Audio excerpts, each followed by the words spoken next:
Serait-il possible de mettre fin à l'une des maladies les plus meurtrières au monde? Selon le rapport de l'ONU-SIDA présenté jeudi, le sida peut cesser d'être une menace pour la santé publique d'ici à 2030. Les régions d'Afrique de l'Est et australe notent une baisse de 57% d'infections depuis 2010. Ce rapport souligne que les pays de différentes régions du monde ont fait des progrès considérables pour mettre fin au sida d'ici à 2030.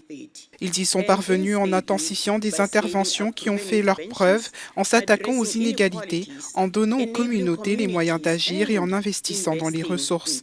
Nous avons déjà entendu parler de pays qui ont réussi, le pays comme le Cameroun, le Népal et le Zimbabwe qui sont parvenus à réduire considérablement le nombre de nouvelles infections par le VIH grâce à des programmes complets de prévention de la maladie, ciblés et élargis. Malgré les avancées considérables dans l'endiguement de la pandémie, l'ONU-SIDA avertit que mettre fin au sida est avant tout un choix politique et financier qui nécessite un investissement massif des dirigeants dans ce domaine.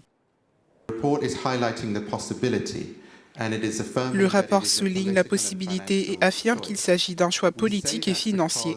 Nous disons cela parce que les pays qui suivent cette voie réussissent déjà et nous savons donc ce qui fonctionne.